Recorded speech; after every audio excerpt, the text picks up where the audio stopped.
I want to thank everybody for coming out. It's my pleasure today to support SR 84. Quite frankly, Democrats, unlike Republicans, truly mean it when we talk about individual freedom. And this is indicative today of our support of SR 84, which will allow women the right to choose their reproductive health options.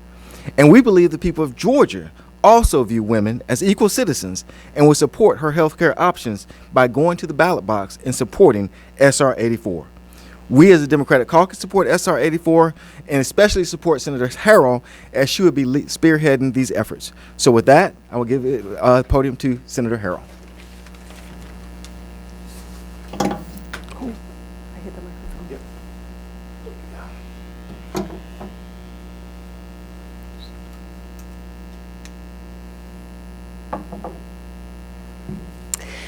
Thank you, Leader Jones, and thank you all for coming today.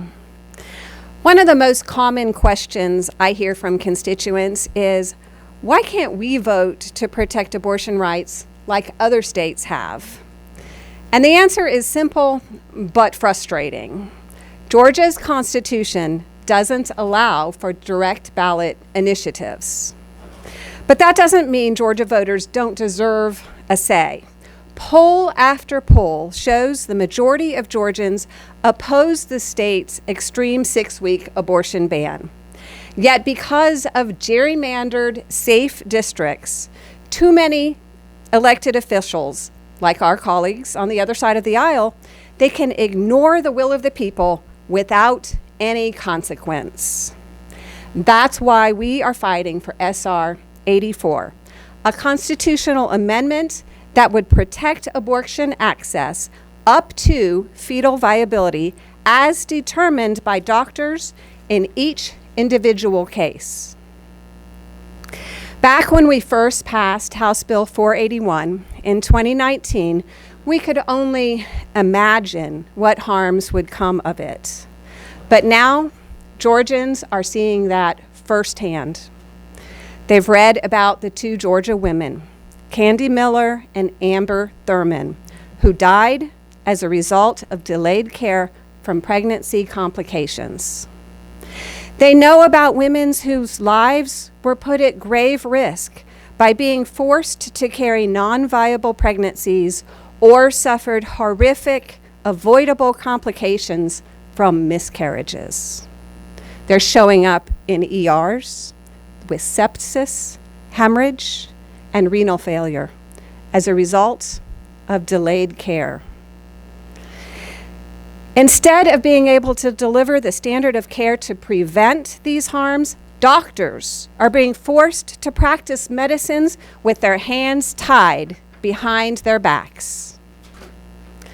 We all know and love women of reproductive age, and we can't help but wonder, what if that happened to my loved one? To my daughter, to my granddaughter, to my wife, to me. The people of Georgia deserve the same opportunity as voters in other states to make their voices heard.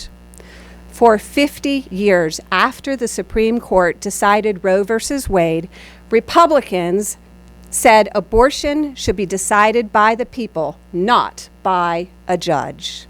So today, we are fulfilling that request. Senate Resolution 84 gives the people the chance to decide. Let's put the issue where it belongs, on the ballot. Thank you.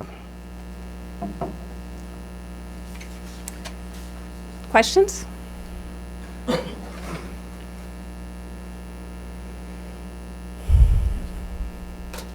you had any conversations with your Republican colleagues about this bill, and if so, how has that gone? We have had plenty of conversations since 2019 in committee testimony and such. So I do believe this is thoroughly debated.